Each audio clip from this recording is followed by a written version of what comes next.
Hello hi पिला माने class 8 रो आज आमे पिला माने कोन करिबा ना जो तमर साइंस पढुथले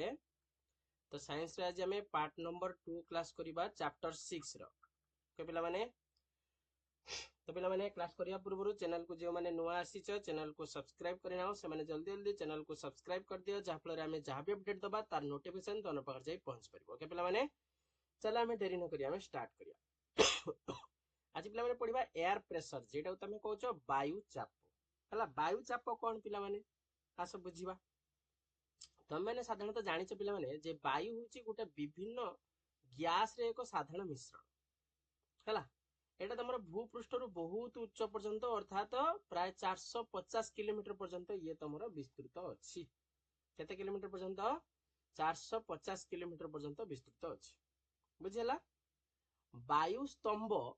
तार ओजन हेतु क्षेत्रफल उपरे बल प्रयोग कले याकू वायु चाप बोली कहा जाय ओके वायु स्तंभ कोन करे ना ता ओजन हेतु ता क्षेत्रफल उपरे बल प्रयोग कले ताको वायु चाप बोली कहा जाय मान धरना जाऊ तम मुंड उपरे किछि नाही किंतु पिला माने एयर प्रेशर हेतु तम माने मुंड उपरे पाखा पाखी 100 किलो ओजन रो जिंस तमे बही के नेकी चलछो जान ना नहीं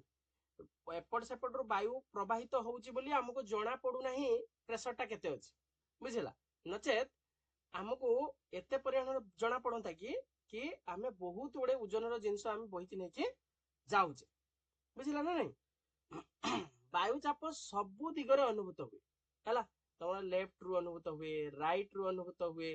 अप रु अनुभूत हुए डाउन रु अनुभूत हुए सब दिगरु तमरा वायु चापटा अनुभूत हेई थाए हला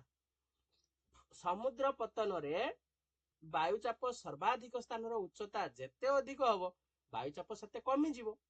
प्रतिलोमानुपाती हेतु हला समुद्र पतन रो किस हुए ना वायु चापटा सर्वाधिक स्थान रे उच्चताटा जेते अधिक हबो वायु चापटा माने एयर प्रेशरटा सेते कम हबो बुझिला आर एकक पिला माने मन रखियो मिलीबार बा ताको शॉर्ट रो लेखा जाय एमबी हला वायु चाप रो एकक कोन मिलीबार बा एमबी बोली कहा जाय यह एक हेक्टो पास्कल बा आमे कहि परिया 100 पास्कल संगे समान बुझिला मन रखियो 1 मिलीबार जे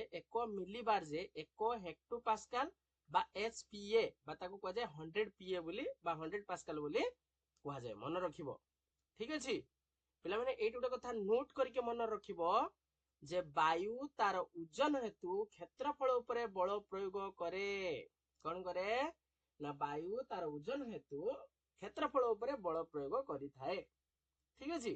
आम चारि पाखरे थिबा वायु द्वारा प्रयुक्त चाप को वायुमंडलीय चाप बा एटमॉस्फेरिक प्रेशर बोली कहा जाय आम चारि पाखरे कोन अछि वायु अछि एयर ता सब दिगर अछि ठीक अछि आम चारि पाखरे वायु अछि तो ता द्वारा जो चापटा जो प्रयोग होउची ताको कहा जाय वायुमंडलीय चाप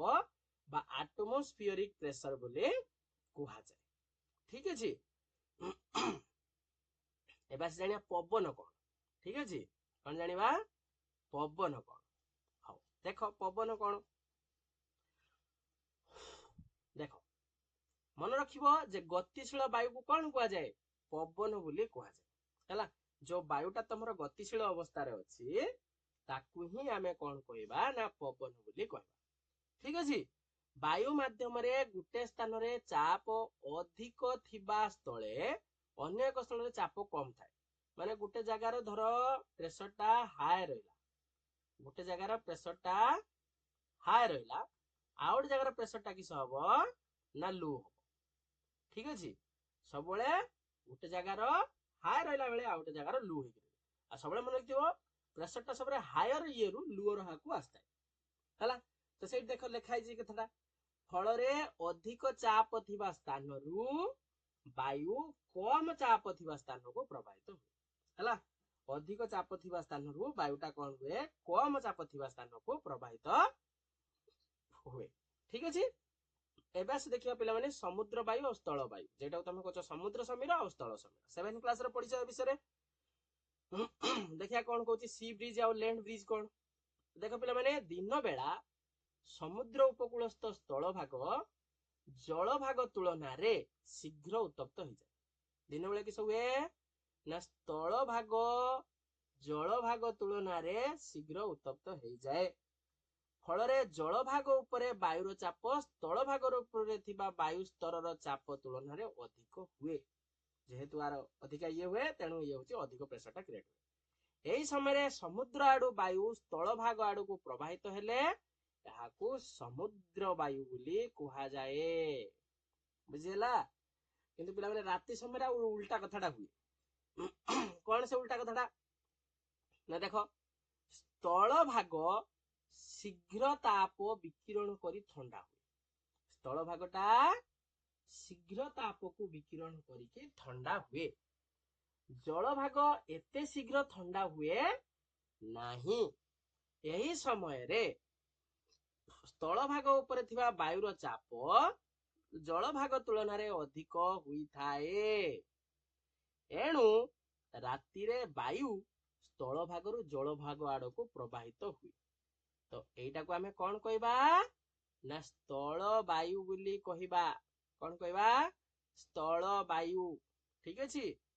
ପିଲାମାନେ ମନେ ରହିବ। ଜଳବାୟୁ ମାନେ ସମୁଦ୍ର ସମୀର କଣ, ସ୍ଥଳ ସମୀର କଣ ମନେ ରହିବ ତ? ଏଗୁଡା ସବୁ 2 ମାର୍କିଆ 3 ମାର୍କିଆ କ୍ୱେଶ୍ଚନ ପଢିପାରେ ମେ ବି। ଆଉ ଗୋଟେ ପଢିବ। ପିଲାମାନେ ଆଜି ପାଇଁ ଏତିକି ଥାଉ ହେଲା। ପାର୍ଟ 3 ଆମେ ନେକ୍ସଟ କ୍ଲାସରେ ପଢିବା ହେଲା। ପିଲାମାନେ ଚ୍ୟାନେଲକୁ ଟିକେ ଯେଉଁମାନେ ନୂଆ ଆସୁଛ ଚ୍ୟାନେଲକୁ ଟିକେ ସେୟାର କର, ସବସ୍କ୍ରାଇବ କର ଆଉ ଲାଇକ୍ କର। ଆଉ ଏମିତି ଭିଡିଓ ଦେଖିବା ପାଇଁ ଆମ ଚ୍ୟାନେଲର ବେଲ୍ ଆଇକନକୁ ପ୍ରେସ୍ କରିକି ରଖିଥାଅ ହେଲା। ତ till then bye bye. Next କ୍ଲାସରେ ପୁଣି ପାର୍ଟ 3 ଦେଖିବା ହେଲା। ଓକେ, ଠିକ ଅଛି।